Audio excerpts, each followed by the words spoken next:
ಈ ಪ್ರಕರಣದಲ್ಲಿ A1 ಆರೋಪಿಯಾಗಿರುವ ಪವಿತ್ರ ಗೌಡ ಅವರ ಧಿಮಾಕು ಗರ್ವ ಇವ್ಯಾವು ಕೂಡ ಕಡಿಮೆ ಆದಂಗೆ ಕಾಣಿಸ್ತಾ ಇಲ್ಲ. ಪೊಲೀಸ್ ಕಸ್ಟಡಿಯಲ್ಲಿ ಆರೋಪಿ ಪವಿತ್ರ ಗೌಡ ಅವರ ಧಿಮಾಕು ಊಟ ಕೊಟ್ರೆ ಏನ್ ಹಿಂಗಿದೆಯಲ್ಲ ಅಂತ ಕೇಳ್ತಾರಂತೆ.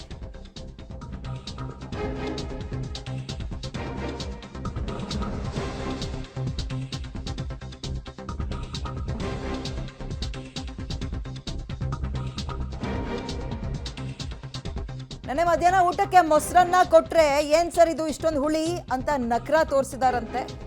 ನಾವು ತಿಂತಿರೋದು ಅದನ್ನೇ, ತಿನ್ನಂಗಿದ್ರೆ ತಿನ್ನಮ್ಮ ಅಂತ ಪೊಲೀಸರು ಈ ರೀತಿಯಾಗಿ ಉತ್ತರ ಕೊಟ್ರಂತೆ. ಪೊಲೀಸರ ಈ ರೆಸ್ಪಾನ್ಸ್ಗೆ ಪೆಚ್ಚಾದ ಪವಿತ್ರ ಗೌಡ ಮೊಸರನ್ನ ಕೊಟ್ಟಿದ್ದಕ್ಕೆ ತಗಾದೆ ತೆಗೆದಿದ್ರೆ ಹುಳಿಯಾಗಿದೆಯಲ್ಲ ಅಂತ. ಪ್ರಕರಣದಲ್ಲಿ ಸಿಗಾಕೊಂಡು ಅಥವಾ ಕಸ್ಟಡಿಯಲ್ಲಿದ್ದು ಒಟ್ಟು 4 ದಿನ ಕಳೆದ 5ನೇ ದಿನಕ್ಕೆ ಕಾಲಿಟ್ಟಿದ್ರು ಕೂಡ ಈ ಗರ್ವ ಧಿಮಾಕು ಯಾವುದು ಕೂಡ ಕಡಿಮೆ ಆದಂಗೆ ಕಾಣಿಸ್ತಾ ಇಲ್ಲ. ಆ ಕಡೆ ನೋಡಿದ್ರೆ ದರ್ಶನ್ ಪಶ್ಚಾತ್ತಾಪದ ನುಡಿಗಳನ್ನ ಆಡ್ತಾ ಇದ್ದಾರಂತೆ. ಪೊಲೀಸ್ ಕಸ್ಟಡಿಯಲ್ಲಿರೋದು ಮರ್ತಂಗೆ ಕಾಣಿಸ್ತಾ ಇದೆ. ಪವಿತ್ರ ಅವರು ಯಾವುದೋ ಫಿಲ್ಮ್ ಶೂಟಿಗೆ ಬಂದಿದ್ದೀನಿ ಅದೇ ಒಂದು ಕಸ್ಟಡಿಗೆ ಅಂತ ಅಂದ್ಕೊಂಡಿದ್ದಾರ ಗೊತ್ತಿಲ್ಲ. ಮನೇಲಿದ್ದಾಗ ಬಾಯಿಗೆ ಬೇಕಾಗಿ ತಿಂದು ಹೈಫೈ ಜೀವನವನ್ನ ಲೀಡ್ ಮಾಡ್ತಾ ಇದ್ದವರು ಪವಿತ್ರ ಗೌಡ. ಬಟ್ ಇಲ್ಲಿ ಇದನ್ನ ಸಹಿಸ್ಕೊಳ್ಳೋಕೆ ಆಗ್ತಾ ಇಲ್ಲ ಅವ್ರ ಕೈಲಿ. ಆದರೆ ಕಸ್ಟಡಿಯಲ್ಲಿ ರುಚಿಯ ಬಗ್ಗೆ ಪೊಲೀಸರಿಗೆ ಪ್ರಶ್ನೆ ಕೇಳ್ತಾ ಇದ್ದಾರಂತೆ. ಟೇಸ್ಟ್ ಆಗಿಲ್ಲ ಮತ್ತು ಹೈಜೀನ್ ಆಗಿಲ್ಲ, ಹುಳಿ ಆಗಿದೆ, ಇಂಥದ್ರ ಬಗ್ಗೆ ಮಾತಾಡ್ತಾ ಇದ್ದಾರಂತೆ ಕಸ್ಟಡಿಯಲ್ಲಿರೋ ಪವಿತ್ರ. ತಿನ್ನೋಕೆ ಕೊಟ್ಟ ಅನ್ನದಲ್ಲಿ ರುಚಿ ಹುಡ್ಕೋ ಕೆಲ್ಸಕ್ಕೆ ಮುಂದಾಗ್ತಾ ಇದ್ದಾರೆ. ಪ್ರಕರಣದ ಗಾಂಭೀರ್ಯತೆ ಇನ್ನೂ ಕೂಡ ಅವ್ರಿಗೆ ಬಂದಂಗೆ ಕಾಣಿಸ್ತಾ ಇಲ್ಲ. ಅವರ ಅರಿವಿಗೆ ಬಂದಿಲ್ವಾ? ಹಾಗಾದ್ರೆ ಇನ್ನೂ ಹಣ ಇನ್ಫ್ಲೂಯೆನ್ಸ್ ನನ್ನನ್ನು ಕಾಪಾಡುತ್ತೆ ಅನ್ನುವ ಭ್ರಮೆಯಲ್ಲೇ ಇದ್ದಾರ ಗೊತ್ತಿಲ್ಲ.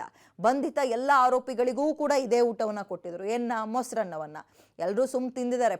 ಒಂದು ಪಾಲಿಗೆ ಬಂದಿದ್ದ ಪಂಚಾಮೃತ ಅಂತ. ಇವರು ಹುಳಿ ಇದೆ, ಉಪ್ಪಿದೆ ಅಂತ ಕೇಳಿದಾರಂತೆ.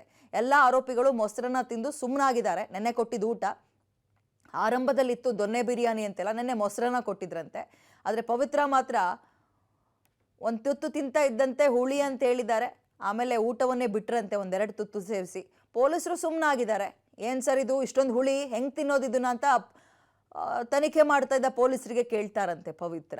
ನಾವು ತಿಂತಾ ಇರೋದು ಅದನ್ನೇ, ನೀವುಗಳು ಮಾತ್ರ ಅಲ್ಲ, ನಾವು ಅದನ್ನೇ ತಿಂತಾ ಇದ್ದೀವಿ, ತಿನ್ನಂಗಿದ್ರೆ ತಿನ್ನು, ಬಿಡಂಗಿದ್ರೆ ಬಿಡು ಅಂತ ಹೇಳಿದ್ರಂತೆ. ಪಕ್ಕದಲ್ಲಿ ಪಾಪ ಪೊಲೀಸರು ಅದನ್ನೇ ತಿಂತಾ ಇದ್ರಂತೆ ಮೊಸರನ್ನವನ್ನ. ಹಿಂಗೆ ಹೇಳಿದ್ದಾರೆ ಅನ್ನುವಂಥದ್ದು ಮಾಹಿತಿ. ಇದೇ ರೀತಿಯಲ್ಲಿ ಇಷ್ಟೇ ಸ್ಟ್ರಿಕ್ಟ್ ಆಗಿ ತನಿಖೆ ನಡೀತಾ ಇದ್ರೆ ನಿಜಕ್ಕೂ ಪೊಲೀಸರಿಗೆ ಅಥವಾ ತನಿಖಾಧಿಕಾರಿಗಳಿಗೆ ಹ್ಯಾಟ್ಸ್ ಆಫ್. ನಾನು ಊಟ ಮಾಡ್ತಾ ಇರೋದು ಕೂಡ ನಾನು ಅದೇ ಮೊಸರನ್ನವನ್ನು, ತಿನ್ನಂಗಿದ್ರೆ ತಿನ್ನಿ, ಬಿಡಂಗಿದ್ರೆ ಬಿಡಿ ಅಂತ ಹೇಳಿದಾರಂತೆ. ಆಮೇಲೆ 1-2 ತುತ್ತು ಬಾಯಿಗಿಟ್ಟು ಬೇಡ ನನಗೆ ಸಾಕು ಅಂತ ಬಿಟ್ಟಿದ್ದಾರೆ. ಇಂಗು ತಿಂದ ಮಂಗನಂತಾಗಿದ್ದಾರೆ A1 ಆರೋಪಿ ಪವಿತ್ರ. ಹೆಚ್ಚಿನ ಡೀಟೇಲ್ಸ್ ನಮ್ಮ ಪ್ರತಿನಿಧಿ ನರಸಿಂಹಮೂರ್ತಿ ನೀಡ್ತಾರೆ. ನರಸಿಂಹಮೂರ್ತಿ, ಈ ಪ್ರಕರಣದಲ್ಲಿ ಆಲ್ಮೋಸ್ಟ್ ಎಲ್ಲ ಆರೋಪಿಗಳಿಗೂ ದರ್ಶನ್ನೂ ಸೇರಿದಂತೆ ಒಂದ್ ರೀತಿ ಯಾಕೆ ಬೇಕಿತ್ತಿದ್ ನಮಗೆ ಅಂತ ಅನ್ನಿಸ್ತಾ ಇದೆ. ಬಟ್ ಪವಿತ್ರ ಗೌಡ ಅವರಿಗೆ ಇದು ಯಾವುದು ತಲೆಯಲ್ಲಿದ್ದಂಗೆ ಕಾಣಿಸ್ತಾ ಇಲ್ಲಪ್ಪ ಇವರ ಈ ಒಂದು ವರ್ತನೆ ನೋಡಿದ್ರೆ. ವಿದ್ಯಾ, ಸಾಮಾನ್ಯವಾಗಿ ಪೊಲೀಸ್ ಕಸ್ಟಡಿಯಲ್ಲಿ ಯಾವುದೇ ಆರೋಪಿಗಳನ್ನ ಇಟ್ಕೊಂಡಂತಹ ಸಂದರ್ಭಗಳಲ್ಲಿ ಪೊಲೀಸರು ಈ ಲಘು ಆಹಾರವನ್ನ ನೀಡ್ತಾರೆ. ಅದರಲ್ಲೂ ಈ ಸಾಫ್ಟ್ ಆಹಾರವನ್ನ ನೀಡ್ತಾರೆ. ಉದಾಹರಣೆಗೆ ಅನ್ನ ಸಾಂಬಾರ್, ಚಿತ್ರಾನ್ನ ಅಥವಾ ರೈಸ್ ಬಾತ್, ಮೊಸರನ್ನ, ಈ ರೀತಿಯಾದಂತಹ ಆಹಾರವನ್ನ ನೀಡ್ತಾರೆ.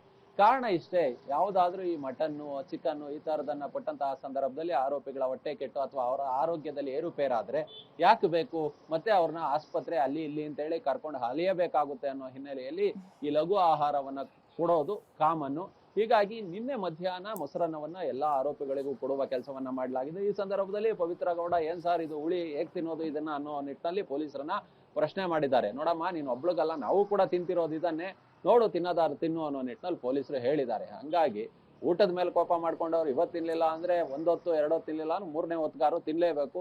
ಇಲ್ಲೂ ಕೂಡ ನಿನ್ನೆ ಮಧ್ಯಾಹ್ನ 1-2 ತುತ್ತು ತಿಂದಿ ಹಾಗೆ ಬಿಟ್ಟಿದಾರಂತೆ. ಮತ್ತೆ ರಾತ್ರಿ ಊಟವನ್ನ ಮಾಡಿದ್ದಾರೆ ಅನ್ನೋ ಮಾಹಿತಿಗಳು ಲಭ್ಯವಾಗ್ತಿದೆ. ಹೀಗಾಗಿ ಕೊಟ್ಟಂತಹ ಆಹಾರವನ್ನ ಸೇವನೆ ಮಾಡಬೇಕು. ಪೊಲೀಸರು ಈ ವಿಚಾರದಲ್ಲಿ ಒಂದಷ್ಟು ಪರೀಕ್ಷೆಯನ್ನ ನಡೆಸಿ ಒಳ್ಳೆ ಕಡೆಯೇ ಆಹಾರವನ್ನ ತಂದು ಕೊಟ್ಟಿರ್ತಾರೆ. ಕ್ಲೀನ್ ಆಗಿ ನೀಟಾಗಿ ಮಾಡಿರ್ತಕ್ಕಂತಹ ಹೈಜೆನಿಕ್ ಊಟವನ್ನೇ ತಂದು ಕೊಡ್ತಾರೆ. ಅಂಥದ್ರಲ್ಲಿ ಇವರು ಮೊಸರನ್ನದಲ್ಲಿ ಹುಳಿ ಅಂತ ಹೇಳಿದ್ರೆ ಪೊಲೀಸರು ಬೇರೆ ಆಹಾರವನ್ನ ತರೋದಕ್ಕೆ ಸಾಧ್ಯವಿಲ್ಲ. ಹೀಗಾಗಿ ಈ ವಿಚಾರದಲ್ಲಿ ಪೊಲೀಸರು ಆಕೆಗೆ ಸೊಪ್ಪಾಕಿಲ್ಲ ಅನ್ನೋ ಮಾಹಿತಿಗಳು ಲಭ್ಯವಾಗ್ತಿದೆ. ಓಕೆ, ಧನ್ಯವಾದ ತಮ್ಮ ಡೀಟೇಲ್ಸ್ಗೆ.